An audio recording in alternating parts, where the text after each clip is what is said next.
أشهد أن لا إله إلا الله وحده لا شريك له وأشهد أن محمدا عبده ورسوله أما بعد فأعوذ بالله من الشيطان الرجيم بسم الله الرحمن الرحيم الحمد لله رب العالمين الرحمن الرحيم مالك يوم الدين إياك نعبد وإياك نستعين اهدنا الصراط المستقيم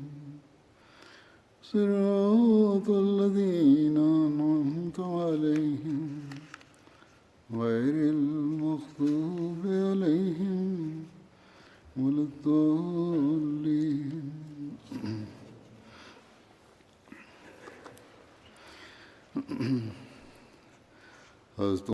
Na het reciteren van de Tashahhud, Ta'awuz en Suratul Fatiha verklaarde Hazrat Khalifatul Masih V.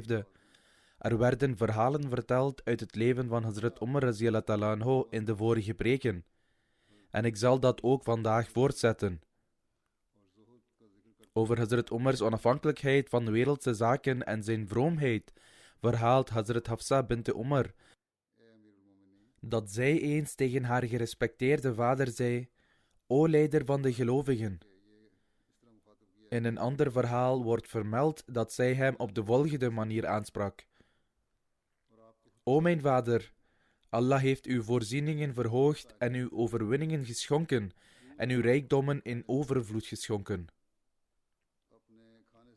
Waarom kiest u er dan niet voor om voedsel te eten dat zachter is dan het voedsel dat u eet? En waarom draagt u geen kledingstukken die van een zachter materiaal zijn gemaakt dan die u draagt?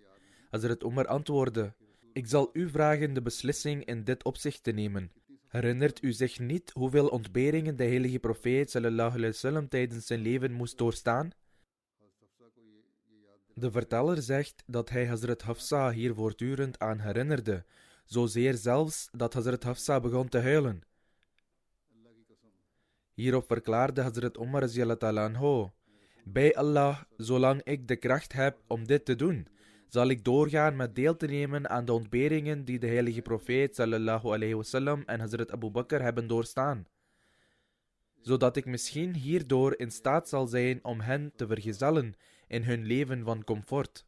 In een vertelling wordt ook vermeld dat Hazrat Umar tegen Hazrat Hafsa zei: O Hafsa, dochter van Umar, je hebt gestreefd naar het welzijn van je natie, maar je hebt niet gestreefd naar het welzijn van je vader. Jij hebt me geadviseerd om iets te doen, omdat ik daarmee mijn volk beter zou kunnen dienen. Dit betreft echter niet mijn welzijn. Hierop verklaarde Hazrat Umar: Mijn familie heeft alleen recht op mijn leven en mijn rijkdom, maar zij hebben geen recht op mijn geloof en op wat mij is toevertrouwd. Met andere woorden, zij hebben niet het recht om iets te zeggen tegen hem met betrekking tot wat hem was toevertrouwd en hoe hij die verantwoordelijkheid diende te vervullen, en zij hadden niet het recht om iets te zeggen tegen hem in dit opzicht. Hazrat Ikrama bin Khalid verhaalt dat Hazrat Hafsa, Hazrat Abdullah en enkele andere individuen tot Hazrat Umar spraken en zeiden: Als je beter voedsel eet, zul je sterker zijn terwijl je dient voor de zaak van de waarheid. Hazrat Umar antwoordde: Houden jullie er allemaal dezelfde mening op na? Zij antwoordden allen bevestigend. Hierop antwoordde Hazrat Umar: Ik heb begrepen dat jullie mijn welzijn zoeken, maar ik heb mijn beide vrienden, dat wil zeggen de heilige profeet sallallahu alaihi wasallam en Hazrat Abu Bakr, op dit pad achtergelaten. En als ik niet hetzelfde pad als hen neem, zal ik niet in staat zijn om hen op de eindbestemming te ontmoeten.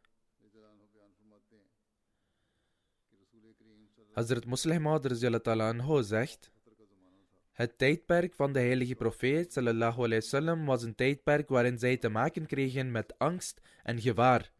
En wij kunnen leringen trekken uit de geboden die hij de moslims in die tijd gaf. Het was zijn eigen praktijk en hij had ook anderen geadviseerd om niet meer dan 1 gerecht voor voedsel te bereiden.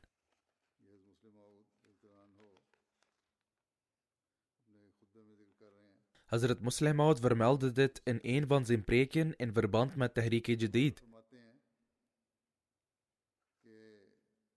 Hazrat Muslim Maud verklaart verder: de leiding van de heilige profeet sallallahu alayhi wasallam was om niet meer dan 1 gerecht te maken. En hij benadrukte dit in zo'n mate dat sommige metgezellen in dit opzicht een zeer extreme houding aannamen.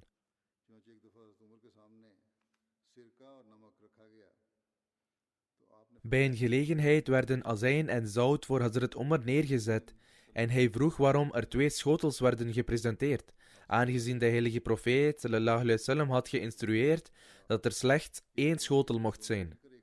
De mensen zeiden tegen Hazrat Umar dat dit niet 2 aparte schotels waren. In feite vormen zout en azijn gecombineerd 1 schotel. Maar Hazrat Umar accepteerde dit niet en verklaarde dat het in feite 2 aparte schotels waren. Er was weliswaar een element van een extreme houding in deze daad van Hazrat Umar vanwege zijn liefde voor de heilige profeet sallallahu alayhi wasallam. Echter, dit was misschien niet wat de heilige profeet bedoelde, maar desalniettemin laat dit incident zien hoeveel nadruk hij hierop legde, met het oog op het feit dat de moslims eenvoud dienden aan te nemen. Hazrat Muslim Maud verklaart: ik stel niet dezelfde soort eis aan jullie als Hazrat Umar deed. En ik stel niet dat zout als een aparte gerecht moet worden gerekend van azijn. Ik vraag jullie echter wel dat voor de komende 3 jaar vanaf vandaag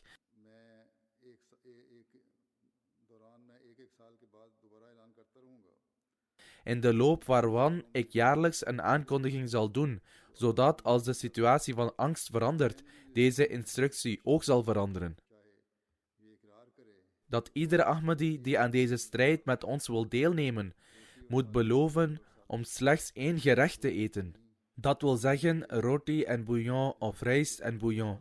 Deze tellen niet als 2 afzonderlijke gerechten, maar zij vormen beide samen 1 gerecht. Het is echter niet toegestaan voor iemand om 2 bouillons te bereiden om bij zijn roti of rijst te eten. Dit was in de tijd dat de Tahrik-e-Jadid-regeling werd aangekondigd. In die tijd had de Jamaat behoefte en daarom werd aangekondigd dat men zijn uitgaven moest verminderen en deze aan zijn chanda moest doneren. Nu, door de genade van Allah de Almachtige, zijn de omstandigheden veranderd en daarom is deze beperking niet langer nodig. Maar zelfs dan moet men zich niet overgeven aan uitspanningen.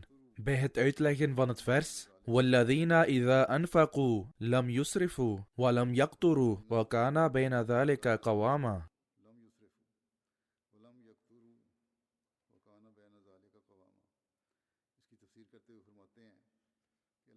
verklaart Hazrat Muslim Maud radhiyallahu anhu: Allah de Almachtige zegt dat als iemand een dienaar van Allah wil worden, dan is het noodzakelijk voor hem om 2 factoren in overweging te nemen bij het uitgeven van zijn rijkdom. Ten eerste moet men zich niet overgeven aan extravagantie. Het eten van voedsel is niet alleen voor luxe en verrukking, maar het is om kracht en macht te verkrijgen en het lichaam in staat te stellen te blijven functioneren. Evenzo, wanneer men kleding draagt, is dat niet om anderen te laten zien, maar om het lichaam te bedekken en om de waardigheid te bewaren die Allah de Almachtige aan de mensheid heeft verleend. Het voorbeeld van de metgezellen toont aan dat dit precies is wat zij praktiseerden. Eens reisde Hazrat Umar naar Syrië en de metgezellen daar droegen zijden kleding. Met zijden kleding wordt bedoeld kledingstukken met wat zijde erin. Want het dragen van een kledingstuk dat louter van zijde is gemaakt is verboden, tenzij men daarvan is vrijgesteld vanwege een ziekte. Hazrat Umar droeg zijn metgezellen op om zand naar hen te gooien. Met andere woorden, hij was zeer ontevreden. Hij zei toen: zijn jullie zo gewend geraakt aan luxe, dat jullie zijden kleren zijn gaan dragen? Daarop trok een van de metgezellen zijn bovenkleed uit en liet zien dat hij daaronder een zwaar gewaad droeg, dat van dikke wol was gemaakt. Hij zei toen tegen Hazrat Umar: wij hebben deze zijden kleren niet gedragen omdat we ze mooi vinden, maar omdat het een gewoonte is onder de mensen van dit land. Vanaf hun kindertijd zijn deze mensen gewend om hun leiders op een zeer grootse en spectaculaire manier te zien leven. Gezien de politieke tradities van het land hebben wij dus ook dergelijke kleding gedragen. Maar wij zijn op geen enkele wijze onder hun invloed gekomen. De praktijk van de metgezellen laat dus zien wat bedoeld wordt met overdadigheid. Het betekent dat men zijn rijkdommen niet moet uitgeven aan zaken die men niet nodig heeft, en dat het slechts wordt gedaan als een vorm van luxe en overdadigheid. Daarom zegt God de Almachtige dat de ware dienaren van Allah degenen zijn die hun rijkdommen niet verspillen en niet overvloedig besteden. Integendeel, zij besteden het aan datgene wat nuttig en heilzaam is. Ten tweede, men moet zich er niet van weerhouden zijn rijkdommen uit te geven waar het noodzakelijk wordt geacht zijn rijkdommen uit te geven. Met andere woorden, waar men voordeel van kan hebben als men zijn rijkdommen uitgeeft. Dus, men moet zijn rijkdom niet uitgeven op een manier die in strijd is met de wil van Allah de Almachtige. En men moet zich niet onthouden van het versneld uitgeven van zijn rijkdom, waarbij hij zelfs niet zijn rechtmatige verdiensten vermult. Dit zijn twee voorwaarden met betrekking tot het besteden van iemands rijkdom om een ware dienaar van Allah te worden. Er zijn echter veel mensen die ofwel overmatig uitgeven, ofwel zijn zij uiterst gierig. Hazrat Umar was zo tegen overdadige en extravagante kleding, dat hij het zelfs niet prettig vond als een gevangen vijand in zulke kleding voor hem werd gebracht. Dit is in detail vermeld in het voorval met betrekking tot de Perzische bevelhebber Hormuzon. Hoewel ik dit voorval reeds eerder heb toegelicht, zal ik er ter verduidelijking toch enkele details uit vermelden. Toen Tustar werd veroverd, gaf Hormuzan, die de bevelhebber van de Perzische strijdkrachten was, zich over aan de moslims. Hij werd toen naar Hazrat Umar in Medina gezonden. Echter, voordat hij Medina binnenging, deden de moslims die hem meenamen hem zijn zijden gewaden aan, zodat Hazrat Umar en de moslims hem in zijn ware staat konden zien. Toen Hormuzan voor Hazrat Umar verscheen, informeerde hij of dit Hormuzan was. De mensen antwoordden bevestigend. Hierop observeerde Hazrat Umar hem en zijn kleding zorgvuldig en verklaarde toen: ik zoek toevlucht bij Allah de Almachtige voor het vuur en ik zoek hulp bij Allah de Almachtige. De mensen die hem brachten zeiden dat dit Hormuzan was en dat Hazrat Umar met hem moest spreken. Hazrat Umar verklaarde echter dat hij zeker niet met hem zou spreken, totdat hij zijn weelderige en extravagante kleding en zijn juwelen had verwijderd. Toen dit alles verwijderd was, sprak Hazrat Umar tot hem. Hazrat Umars niveau van nederigheid en rechtschapenheid kan worden afgemeten aan het volgende incident. Hazrat Urwa bin Zubair verhaalt dat hij Hazrat Umar bin al-Khattab zag met een waterzak op zijn schouders. Daarop zei hij: O leider der gelovigen, dit is niets voor u. Hazrat Umar verklaarde: toen de verschillende delegaties uit verschillende landen aankwamen, terwijl zij hun uiterste gehoorzaamheid toonden, ontwikkelde zich in mijn hart een gevoel van eigendunk. Dus, om dit gevoel van mij te verwijderen, besloot ik om deze waterzak te dragen.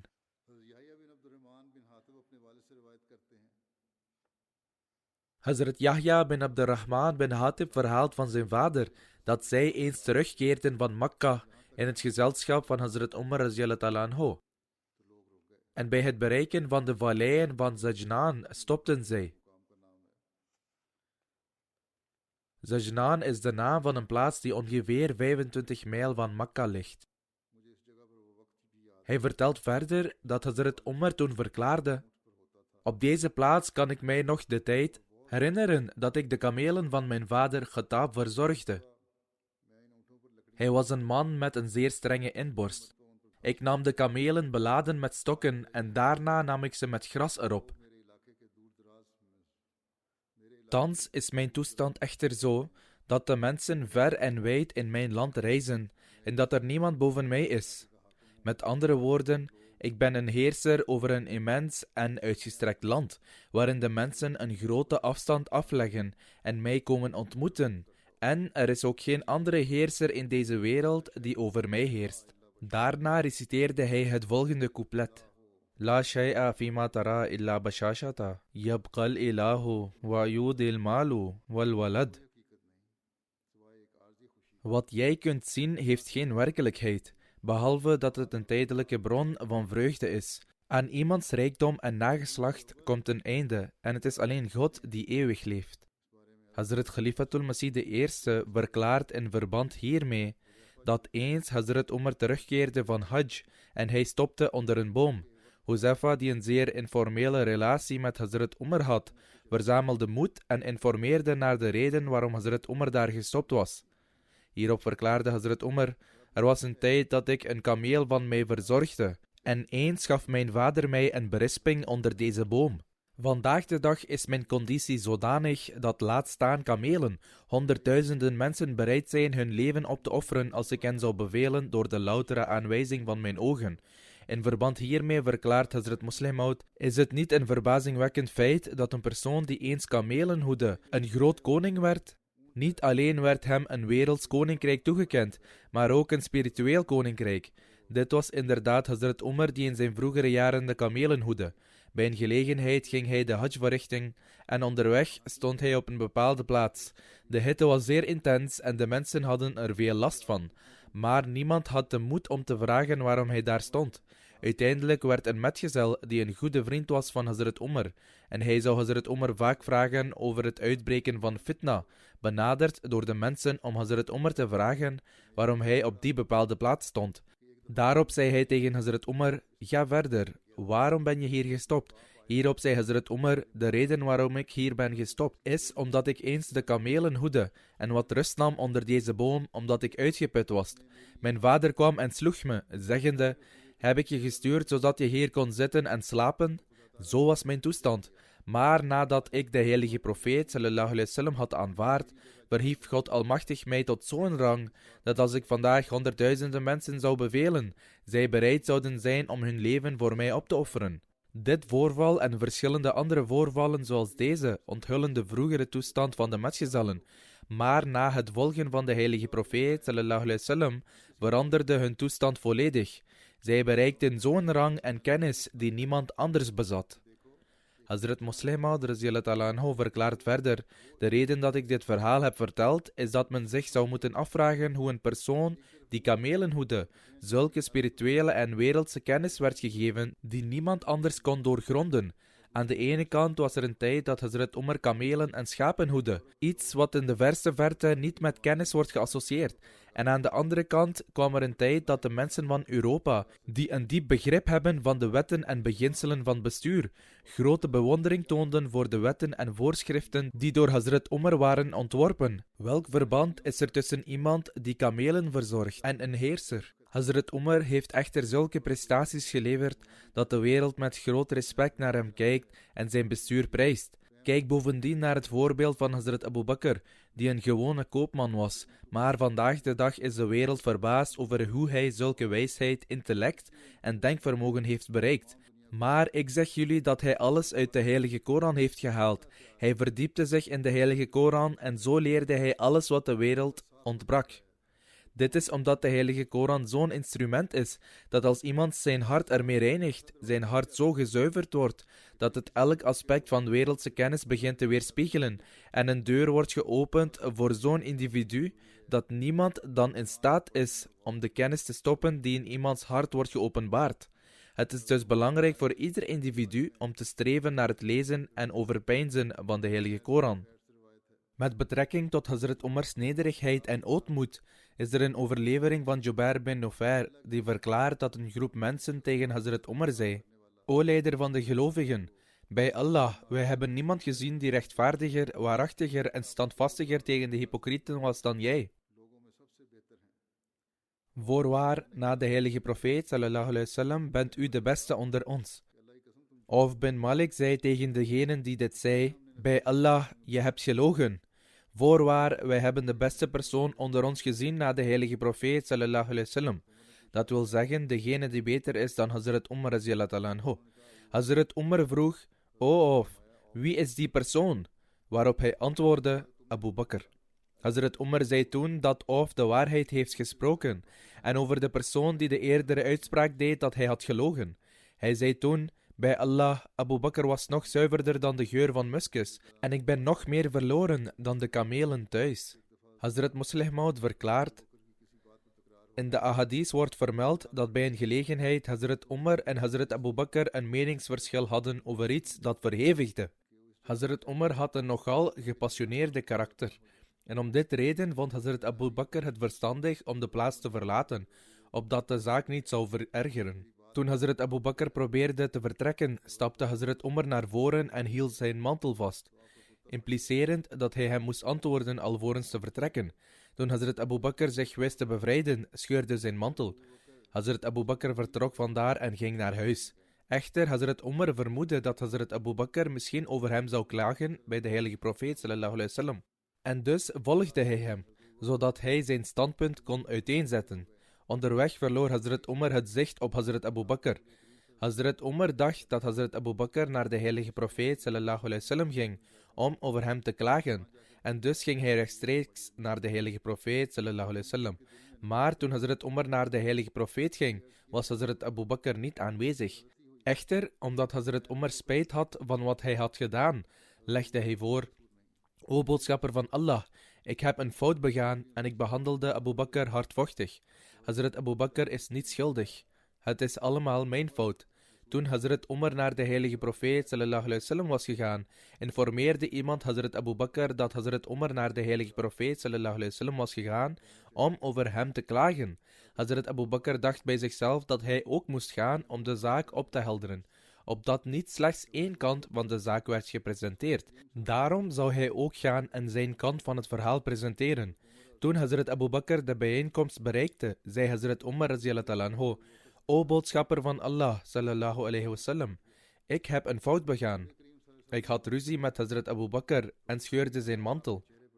Toen de heilige profeet sallallahu alaihi wasallam dit hoorde, was woede in zijn uitdrukking te zien en hij zei: O mensen, wat is er met jullie aan de hand? Toen de hele wereld mij afwees en zich tegen mij verzette, inclusief jullie allemaal, was het in die tijd alleen Abu Bakr die mij accepteerde en mij op alle mogelijke manieren hielp. Hij zei toen op een bedroefde toon: wil je Abu Bakr en mij nu niet gelijk laten zijn? De heilige profeet sallallahu alaihi wasallam was deze woorden aan het uitspreken toen Hazrat Abu Bakr binnenkwam. Dit is het voorbeeld van ware liefde. In plaats van te zeggen dat het niet zijn schuld was en allemaal de schuld van Hazrat Umar was. Toen Abu Bakr binnenkwam en zag dat de heilige profeet sallallahu alaihi wasallam ontevreden was als zijn ware geliefde, kon hij het niet verdragen om de heilige profeet sallallahu alaihi wasallam pijn te zien lijden vanwege hem. Om deze reden, zodra Abu Bakr kwam, ging hij op zijn knieën zitten voor de heilige profeet sallallahu alaihi wasallam en onderwierp: O boodschapper van Allah, het is niet Umars fout, maar het is mijn fout.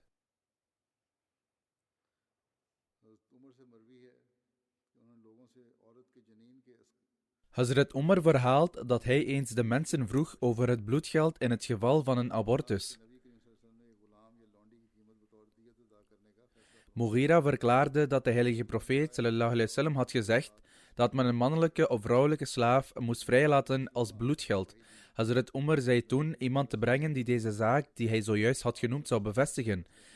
Mohammed bin Maslama bevestigde dat hij in de aanwezigheid van de heilige profeet sallallahu alaihi wasallam was en dat dit is wat hij had gezegd. Dat wil zeggen, als men zich schuldig maakt aan onderdrukking of wreedheid die leidt tot een miskraam, of als men een vrouw dwingt tot een abortus, dan moet die persoon bloedgeld geven. Degene die dit onrecht heeft begaan, moet het bloedgeld betalen, dat is om een mannelijke of vrouwelijke slaaf te bevrijden. Hazrat Abu Sa'id verhaalt: Abu Musa Ash'ari kwam Hazrat Umar bezoeken en vroeg toestemming door te zeggen: vrede zij met u. Heb ik toestemming om binnen te komen? Hazrat Umar dacht bij zichzelf dat hij slechts 1 keer toestemming heeft gevraagd. Na een korte tijd gezwegen te hebben, zei Abu Musa opnieuw: vrede zij met u. Heb ik toestemming om binnen te komen? Hazrat Umar beantwoordde zijn groet in zijn hart en dacht toen bij zichzelf dat hij slechts 2 keer om toestemming heeft gevraagd. Na weer een poosje gewacht te hebben, vroeg Abu Musa Ash'ari opnieuw om toestemming en zei: vrede zij met u, heb ik toestemming om binnen te komen?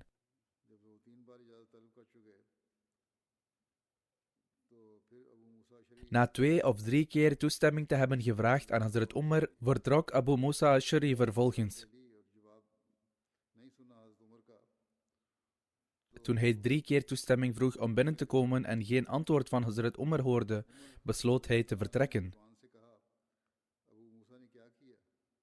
Hazrat Umar vroeg aan de deurwachter: wat heeft Abu Musa gedaan? Hij antwoordde dat hij was vertrokken. Hazrat Umar zei dat Abu Musa voor hem gebracht moest worden. Toen hij voor Hazrat Umar ' kwam, vroeg hij hem: wat heb jij gedaan? Hij antwoordde: ik heb gehandeld in overeenstemming met de sunnah.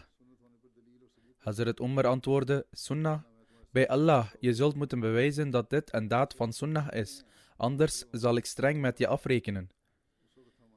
Abu Sa'id Khudri verhaalt verder: Abu Musa kwam toen naar ons toe. Op dat moment zaten we met een groep Ansar. Abu Musa Ash'ari verklaarde: O Ansar, is er iemand die de uitspraken van de heilige profeet sallallahu alaihi wasallam meer zou kennen dan jullie? Heeft de heilige profeet sallallahu alaihi wasallam niet gezegd: al-isti'dhanu thalath? Dat wil zeggen, men kan 3 maal tot toestemming vragen. Als men toestemming krijgt, dan mag men het huis binnengaan. En als men geen toestemming krijgt, dan moet men terugkeren. Toen zij dit hoorden, spotten de mensen en lachten. Abu Sa'id Khudri verhaalt verder: ik hief mijn hoofd op in de richting van Abu Musa Ash'ari en zei: welke straf je hier ook voor krijgt, ik zal er een gelijk deel van hebben. Ik getuig dat je de waarheid sprak. De verteller zegt, dat wil zeggen Abu Sa'id, dat hij naar Hazrat Umar ging en hem op de hoogte bracht van het gezegde van de heilige profeet sallallahu alaihi wasallam. Hazrat Umar zei: heel goed, ik was niet op de hoogte van deze hadith, maar nu ben ik ervan te weten gekomen. Er is een vertelling van Sahih Muslim waarin Hazrat Abu Huraira verklaart: wij zaten in het gezelschap van de heilige profeet sallallahu alaihi wasallam samen met Hazrat Abu Bakr en Hazrat Umar en anderen. De heilige profeet sallallahu alaihi wasallam stond op en vertrok, maar er was een vertraging in zijn terugkeer. Wij vreesden dat hij in gevaar zou zijn en daarom stonden wij op en gingen weg. Ik was de eerste die dit vreesde en daarom vertrok ik op zoek naar de heilige profeet sallallahu alaihi wasallam. Ik kwam bij een tuin die toebehoorde aan de Banu Najjar. Ik omcirkelde de tuin op zoek naar de ingang, maar kon die niet vinden. Toen zag ik een beekje in de tuin stromen vanuit een punt buiten en dus hurkte ik neer als een vos en ging door het beekje de tuin in en ging naar de heilige profeet sallallahu alaihi wasallam. De heilige profeet sallallahu alaihi wasallam vroeg: is dit Abu Huraira? Ik antwoordde bevestigend. Hij vroeg wat er aan de hand was, waarop ik antwoordde: je was onder ons, waarna je opstond en wegging. Maar er was een vertraging in je terugkeer. Wij vreesden dat u iets zou overkomen. Ik was de eerste die zich zorgen maakte en daarom volgde ik u tot in deze tuin. Ik moest hurken als een vos om de tuin binnen te gaan en de anderen volgden achter mij. De heilige profeet sallallahu alaihi wasallam richtte zich tot mij en zei: O Abu Huraira, en gaf mij zijn sandalen en zei: neem mijn sandalen en informeer iedereen die je buiten deze tuin tegenkomt, dat als zij getuigen dat er niemand is die het waard is aanbeden te worden behalve Allah, en dit geloof werkelijk in hun hart hebben, geef hen dan de blijde tijding van het paradijs.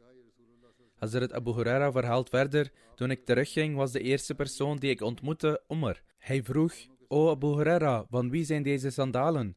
Ik zei dat deze sandalen van de heilige profeet zijn en dat hij mij ermee heeft gestuurd als een teken om de blijde tijding van het paradijs te geven aan degene die getuigt dat er niemand is die aanbidding waardig is behalve Allah en wie dit geloof oprecht in zijn hart heeft. Hierop sloeg Hazrat Umar mij met grote kracht van woede op de borst en ik viel op mijn rug.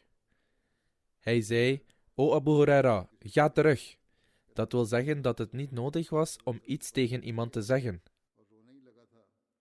Ik keerde terug naar de heilige profeet sallallahu alaihi wasallam en stond op het punt te huilen toen Hazrat Umar achter mij kwam. De heilige profeet sallallahu alaihi wasallam vroeg: O Abu Huraira, wat is er aan de hand? Ik deelde hem mee dat, ik een ontmoeting met Umar had en hem vertelde over de boodschap waarmee u mij had gezonden. Maar Umar sloeg mij op mijn borst met zo'n kracht dat ik achterover viel en Umar zei mij terug te keren. De heilige profeet sallallahu alaihi wasallam vroeg: O Umar, waarom deed je zoiets? Hazrat Umar antwoordde: O boodschapper van Allah, mogen mijn moeder en vader voor jou geofferd worden? Heb jij Abu Huraira met jouw sandalen gezonden en hem gezegd de blijde tijding van het paradijs te geven aan degene die getuigt dat er niemand is die het waard is aanbeden te worden behalve Allah en die daar vast in gelooft? De heilige profeet antwoordde bevestigend. Hierop antwoordde Hazrat Umar: Doe alstublieft niet zoiets, want ik vrees dat de mensen alleen hierop zullen vertrouwen. Daarom zou het beter zijn hen door te laten gaan met het verrichten van deugdzame daden en het uitvoeren van de geboden, zodat zij ware gelovigen worden. Anders zullen zij zich verlaten op de verklaring: er is niemand aanbiddelijk behalve Allah, en deze als voldoende beschouwen om het paradijs binnen te gaan. De heilige profeet sallallahu alaihi wasallam zei: heel goed, laat het. Hazrat Umar had dus een zeer voorzichtige benadering. Er is een verhaal waarin wordt vermeld dat zelfs Satan wegloopt van Umar. In Sahih Bukhari wordt verhaald door Hazrat Sa'd bin Abi Waqqas dat Hazrat Umar bin Khattab toestemming vroeg aan de heilige profeet sallallahu alaihi wasallam om binnen te komen.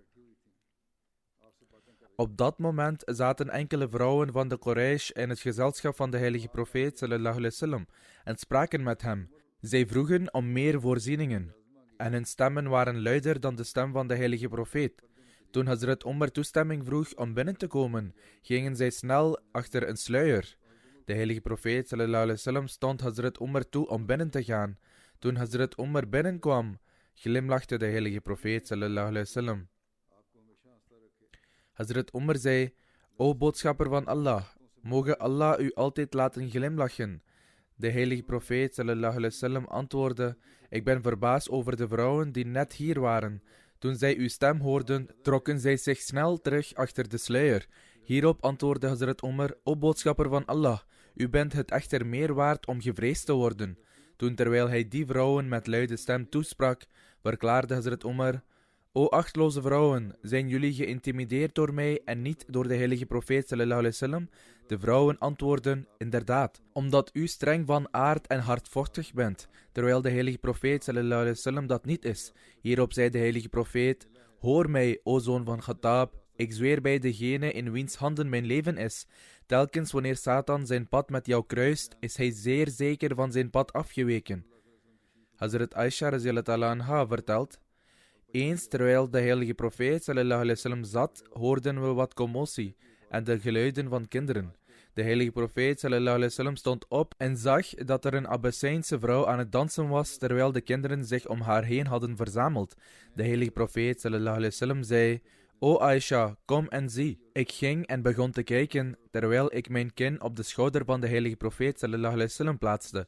Mijn kin werd geplaatst tussen het hoofd en de schouder van de heilige profeet. Hij vroeg me toen: heb je genoeg gezien? Ik zei: nog niet, omdat ik wilde zien hoeveel hij om mij gaf. Toen Hazrat Umar aankwam, vluchtte iedereen uit de buurt van die vrouw. Hazrat Aisha vervolgt: hierop zei de heilige profeet sallallahu alaihi wasallam: ik zie dat de satans van djinn en mensen vluchten voor Umar. Hazrat Aisha zegt dat ze hierna terugkeerde vandaar. Hazrat Buraida verhaalt dat eens, toen de heilige profeet sallallahu alaihi wasallam terugkeerde van een expeditie, een vrouw van donkere huidskleur kwam en vroeg: O boodschapper van Allah, ik heb een gelofte afgelegd dat als Allah de Almachtige u in veiligheid naar ons zou terugbrengen, ik voor u zou zingen en op de trommel slaan. De heilige profeet sallallahu alaihi wasallam zei: als u een gelofte had afgelegd, dan mag u dat doen, anders kunt u dat niet doen. Aldus begon zij op de trommel te slaan. Hazrat Abu Bakr arriveerde en zij bleef op de trommel slaan. Hazrat Ali kwam aan, maar zij bleef op de trommel slaan. Toen kwam Hazrat Osman, maar zij bleef op de trommel slaan. Toen Hazrat Umar echter aankwam, plaatste zij de trommel onder zich en ging er bovenop zitten. De heilige profeet sallallahu alaihi wasallam zei: O Umar, zelfs Satan vreest jou.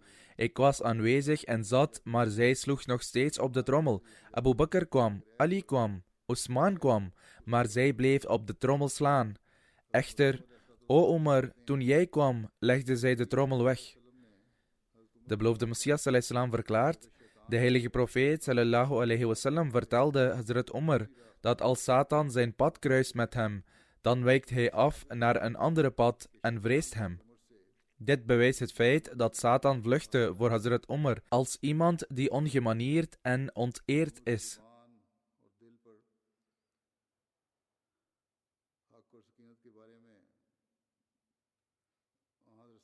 Er is een vertelling over het feit dat waarheid en sereniteit uitging van de tong en het hart van Hazrat Omar. Het is overgeleverd door Hazrat Abdullah bin Omar dat de heilige profeet sallallahu alayhi wasallam eens zei: Allah heeft de waarheid laten vloeien uit de tong en het hart van Omar. Hazrat Ibn Abbas verhaalt van zijn broer Fazl die zei: ik hoorde de heilige profeet sallallahu alayhi wasallam zeggen: Omar bin Khattab vergezelt mij waar ik wil, en ik vergezel hem waar hij wil. Na mij, waar Omar bin Khattab ook zal zijn, de waarheid zal bij hem zijn. Hazrat Ali zei eens: wij plachten onder elkaar te spreken over hoe sereniteit vloeit uit de tong en het hart van Hazrat Omar.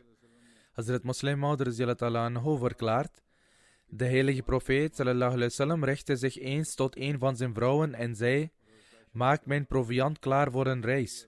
Zij begon voorbereidingen te treffen voor zijn reizen. Hij zei toen tegen Hazrat Aisha om wat zaden en granen voor hem te roosteren. Dit is het soort proviand dat gewoonlijk bestond in die dagen. Dus begon ze stof en vuil uit de zaden te zeven. Hazrat Abu Bakr kwam zijn dochter thuis bezoeken en zag de voorbereidingen en vroeg Hazrat Aisha: wat gebeurt er? Is de heilige profeet sallallahu alayhi wasallam zich aan het voorbereiden voor een reis? Zij antwoordde: het schijnt zo te zijn, want de heilige profeet heeft ons gezegd voorbereidingen te treffen voor een reis. Hazrat Abu Bakr informeerde of er plannen waren voor een veldslag, maar zij antwoordde: ik weet het niet. De heilige profeet zei ons alleen voorbereidingen te treffen voor de reis en dat is wat we aan het doen zijn. 2 tot 3 dagen later riep de heilige profeet sallallahu alayhi wasallam Hazrat Abu Bakr en Hazrat Omar bij zich en vertelde hen hoe de mannen van God kwamen en hem informeerden over een bepaald incident dat had plaatsgevonden. De heilige profeet sallallahu alayhi wasallam zei: God heeft mij van tevoren ingelicht over het voorval, dat zij, dat wil zeggen de mensen van Makka, verraad zouden plegen en wij hebben een verbond met hen gesloten. Het zou tegen ons geloof indruisen als wij nu angstig zouden worden en ons niet op de strijd zouden voorbereiden nadat wij getuigen zijn geweest van de dapperheid en de kracht van de Mekkanen.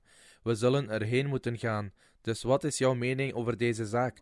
Hazrat Abu Bakr antwoordde: O boodschapper van Allah, jij hebt een verbond met hen gesloten en zij zijn jouw eigen volk. Met andere woorden, zou hij tegen zijn eigen volk vechten?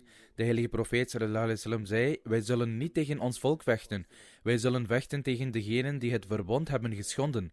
De heilige profeet vroeg toen aan Hazrat Omar die voorlegde: in Allahs naam, ik zou elke dag bidden dat we deze dag zouden mogen meemaken, waarop we de ongelovigen zouden kunnen bestrijden ter verdediging van de heilige profeet sallallahu alayhi wasallam. De heilige profeet zei: Abu Bakr is zeer zachtaardig, maar Omar is vaker in het spreken van rechtuit.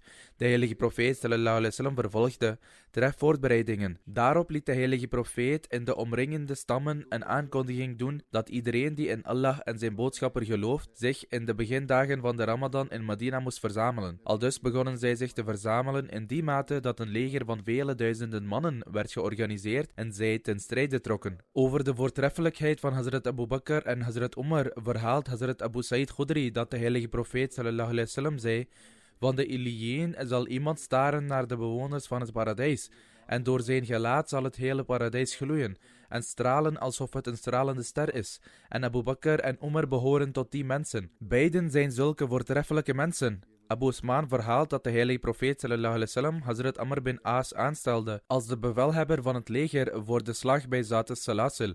Dit is een plaats ongeveer een dagreis verwijderd van Medina.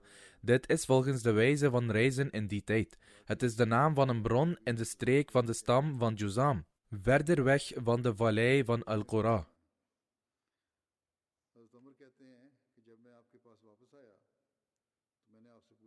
Hazrat Amr verklaart: toen ik terugkeerde naar de heilige profeet sallallahu alayhi wasallam, vroeg ik hem wie hem het meest dierbaar is. De heilige profeet antwoordde: Aisha. Vervolgens vroeg ik wie de meeste geliefde voor hem is onder de mannen. De heilige profeet antwoordde: de vader van Aisha.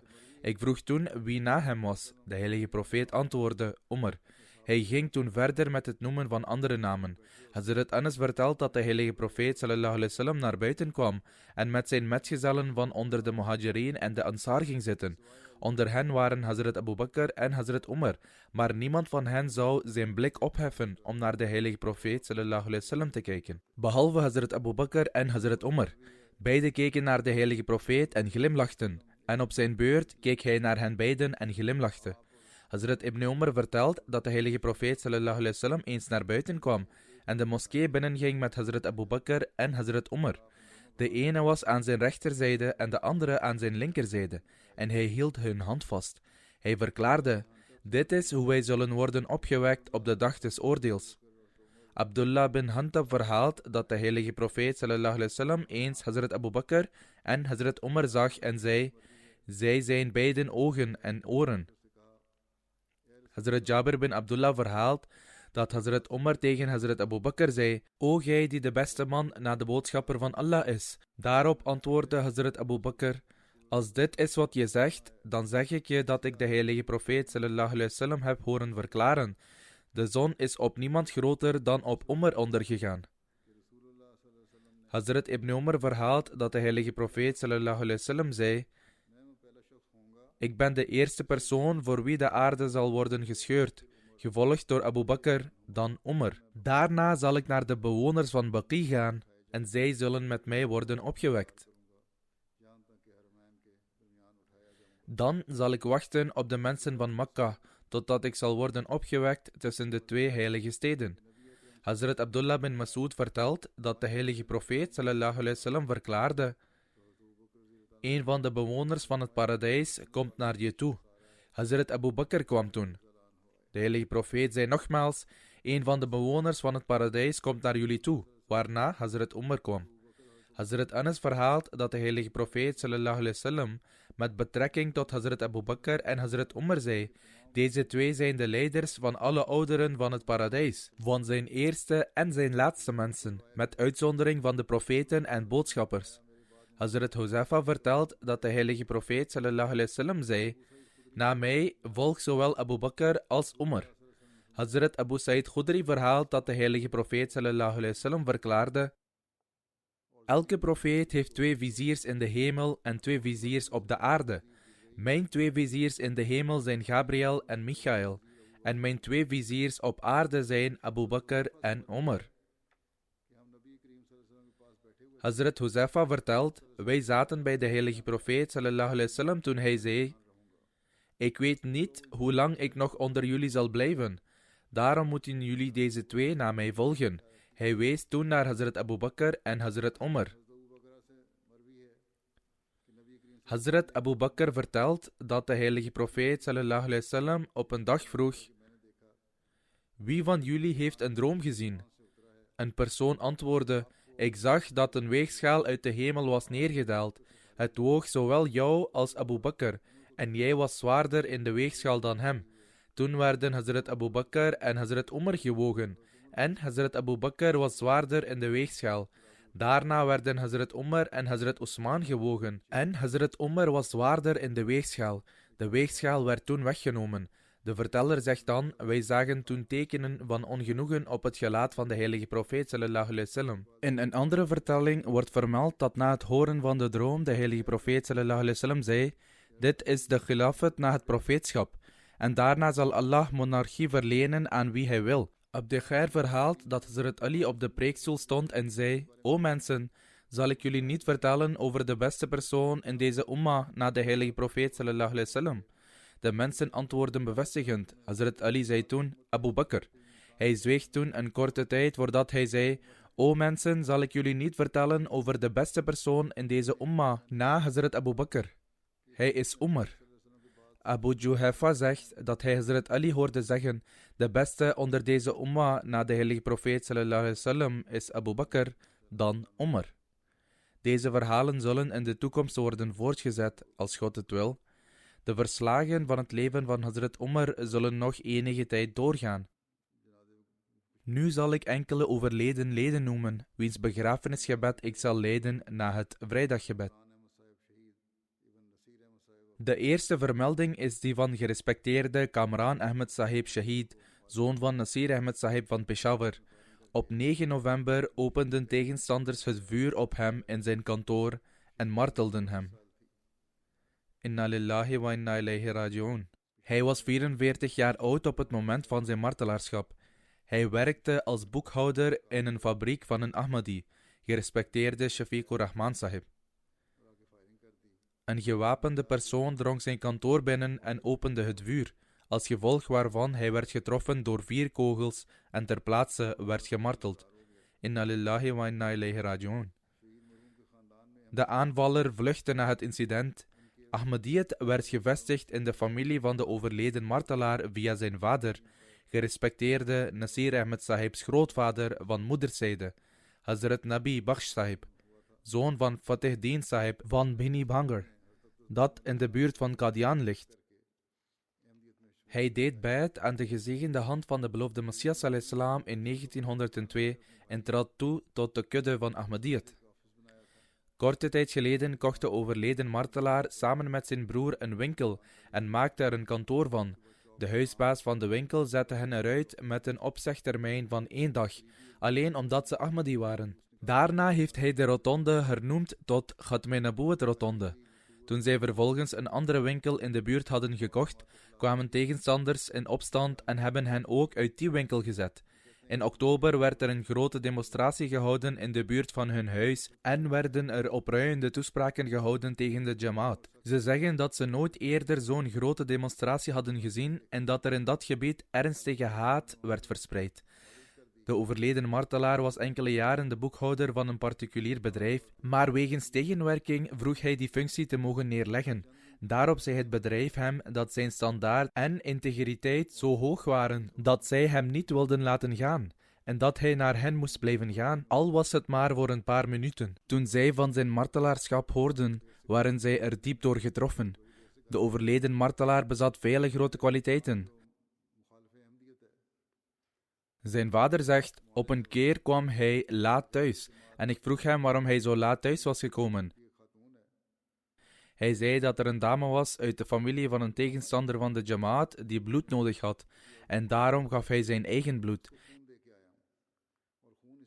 Hij deed dat omdat die familie financieel niet draagkrachtig was en geen andere mogelijkheden had.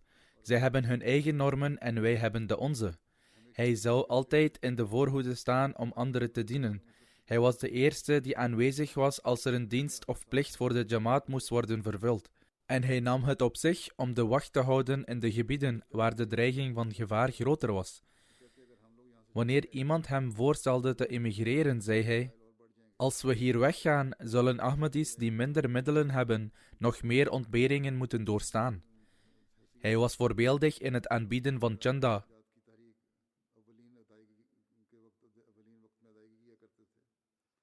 En betaalde zijn financiële bijdragen op het vroegst mogelijke moment. Op een keer, toen hij 12 of 13 jaar oud was, werd hij aangehouden en gevangen genomen door de politie voor het verspreiden van pamfletten voor een gebedsduel en werd de volgende dag vrijgelaten.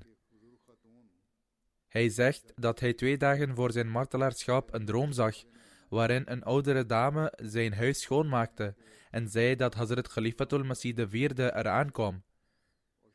Enige tijd later arriveerde Hazrat Khalifatul Masih IV en nam de hand van de overleden martelaar vast en zei liefdevol: wij zullen samen blijven en jij zult aan mijn zijde blijven. Bij de gratie van Allah de Almachtige maakte hij deel uit van de wasiyat-regeling. Hij was tederhartig en geliefd bij iedereen in zijn omgeving. Hij was zeer deugdzaam en sympathiseerde met de armen en had een diepe liefde voor Khilafat. Hij wordt overleefd door zijn ouders, zijn vader Nasir Ahmed Sahib en zijn moeder, zijn vrouw en 3 kinderen, 13, 11 en 8 jaar oud. Mogen Allah de Almachtige de beschermer en helper van deze kinderen zijn en iedereen verdraagzaamheid en gezult schenken. Mogen hij ook de overledene zijn vergeving en barmhartigheid schenken en zijn rang verhogen. Bid ook voor zijn moeder die aan kanker lijdt. Mogen Allah de Almachtige zijn zegeningen schenken. De volgende vermelding is die van Dr. Mirza Nobair Ahmed en zijn vrouw Aisha Amber Sayed Sahiba, die beiden zijn overleden ten gevolge van een ongeluk in Milwaukee, USA. Dr. Mirza Nobair Sahib was 35 jaar oud. Inna lillahi wa inna ilayhi raji'un. Zijn grootvader van vaderskant was Hazrat Deputy Mia Muhammad Sharif Sahib radiyallahu anhu, die een metgezel was van de beloofde Messias alayhi salam. Zijn grootmoeder was de dochter van meester Abdurrahman Sahib radiyallahu anhu. Zijn overgrootvader van vaderskant was ook een metgezel. Er waren veel metgezellen in zijn familie. Hij verhuisde naar Amerika in 2012. Hij trad toe tot de wasiyat op 17-jarige leeftijd. Hij diende als Qaid Majlis Khuddam al-Ahmadiyya. Van de leden in de plaatselijke jamaat wordt gezegd dat hij een van de mensen was die het meeste bedrag heeft geboden voor de aankoop van een nieuw gebouw voor de moskee van Milwaukee. Hij wordt overleefd door zijn vader Mirza Nasir Ahmed Sahib, die momenteel de secretaris Umur-e-Amma in Islamabad is. Zijn moeder, die de regionale Sadr Lajna in Islamabad is. Zijn zuster Nadia en 2 broers.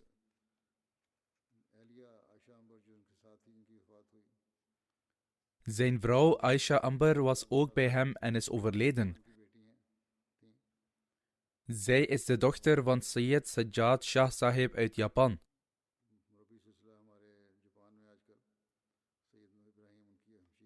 En de zuster van onze missionaris Sayyid Ibrahim, die momenteel in Japan dient. Ahmadiyyat werd in hun familie gevestigd door Sayyid Abdurrahman Shah Sahib van Bagla. Toen hij bei'at deed door de hand van Hazrat Muslim Maud radhiyallahu anhu in 1930.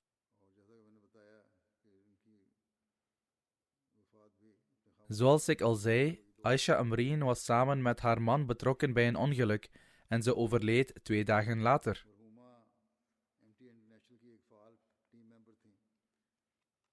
Ze was een actief teamlid van MTA International. Zij verzorgde de live Japanse vertaling van mijn preken. En daarna ook de ondertiteling in het Japans. Ze wordt overleefd door haar vader Sayyid Sajjad Ahmed, haar moeder Sayyida Duresamin Sayyid, 3 broers en een zus. Haar broer Ibrahim Sahib, die missionaris in Japan is, zegt: ze hielp me bij veel van mijn jamaat-taken. Ze hielp me met het vertalen van Lecture Lahore en Our God in het Japans. Hoewel ze farmacie had gestudeerd, zou ik verbaasd zijn over hoe hoog haar standaard van het vertalen was. Haar oudere zus Fatima zegt: ik kwam toevallig haar dagboek tegen en elke pagina was verdeeld in 2 onderwerpen. De ene was getiteld Mijn wereldse leven en de andere was getiteld Mijn spirituele leven. De wereldse pagina was gewijd aan haar dagelijkse activiteiten en wereldse inspanningen, terwijl de spiritualiteitspagina gewijd was aan zaken van spiritualiteit. Notities betreffende de jamaat en religieuze kennis. Zij had op elke pagina prachtig en met grote zorg geschreven. Ze luisterde grondig naar elk woord van de khalifa van de tijd en handelde ernaar. En zou haar zuster en broeders adviseren hetzelfde te doen op haar speciale manier. Zij deelde ook de leer van de islam met haar Japanse vrienden. Mogen Allah de Almachtige de beide overledenen zijn vergeving en barmhartigheid schenken en hun rang verheffen. De volgende vermelding is die van Chaudhry Nasir Ahmed Sahib, die diende als secretaris financiën in de Karachi Clifton Jamaat. Hij was de zoon van Chaudhry Nasir Ahmed Sahib van Rabwa. Hij overleed op de leeftijd van 69 jaar. Inna lillahi wa inna ilayhi raji'un. Op het moment van zijn overlijden leidde hij zijn vrouw en schoonbroer in het Fajr-gebed. En het was tijdens de prostratie in de 2e rakat van het gebed dat zijn hart stopte en hij zich terugtrok tot Allah de Almachtige. Door de genade van Allah de Machtige was hij een Musi. De beloofde Messias salam heeft gezegd dat overlijden tijdens het bidden een eervol overlijden is. Zijn vader, Chaudhry Nazir Ahmed Sahib, was ook in staat om de gemeenschap te dienen gedurende 25 jaar na zijn pensionering, dienend als de Naib Nazir Zaraat en Wakil Zaraat. Zijn jongere broer, Chaudhry Naeem Ahmed Sahib, is de huidige Afsar Khazana van de Anjuman. Hij wordt overleefd door zijn vrouw Nusrat Nasir Sahiba en hij had geen kinderen.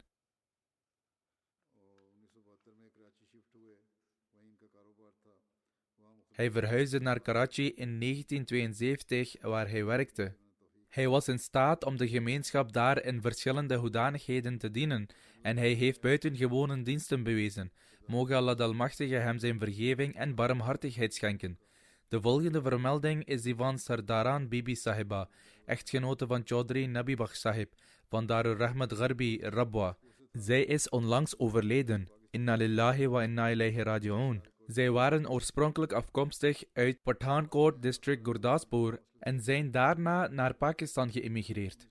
Eerst naar Sialkot en vervolgens naar Sindh. Haar ouders en haar hele familie zijn Shiiten. Toen zij zich in 1949 samen met haar familie tot Ahmadiyyat bekeerde, zeiden haar ouders dat haar echtgenote een ongelovige was geworden en dat zij moest terugkeren. Zij aanvaarde Ahmadiyyat met haar echtgenoot, de rest van haar familie aanvaarde Ahmadiyyat niet. Ze zeiden tegen haar dat haar man een ongelovige was geworden en dat zij hem daarom moest verlaten. Hierop antwoordde zij aan haar familie door te zeggen: het is nu dat ik een ware moslim ben geworden. Met jou verrichtte ik alleen het Fajr-gebed, maar nu verricht ik niet alleen alle 5 dagelijkse gebeden, maar ik verricht ook regelmatig het Tahajjud-gebed. Daarom zal ik niet meer bij jullie terugkomen. Zelfs toen zij haar ouders na 14 jaar ontmoette en zij nog steeds koud tegen haar waren. En ondanks dit verzachtte hun hart nooit en zij gingen nooit naar haar toe om haar te ontmoeten. Zij hield werkelijk van de gemeenschap en zij was toegewijd aan Khilafat. Ze zorgde voor de armen, was deugdzaam en oprecht.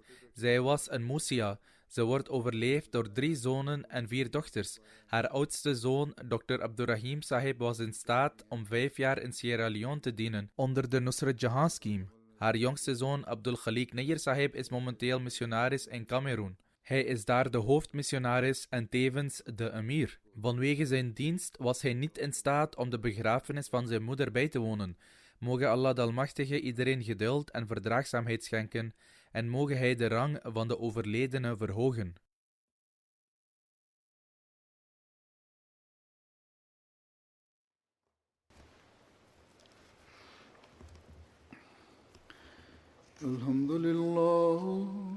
الحمد لله نحمده ونستعينه ونستغفره ونؤمن به ونتوكل عليه ونعوذ بالله من شرور أنفسنا ومن سيئات أعمالنا من يهده الله فلا مضل له ومن يضلل فلا هادي له ونشهد أن لا إله إلا الله ونشهد أن محمدا عبده ورسوله عباد الله رحمكم الله إن الله يأمر بالعدل والإحسان وإيتاء ذي القربى وينهى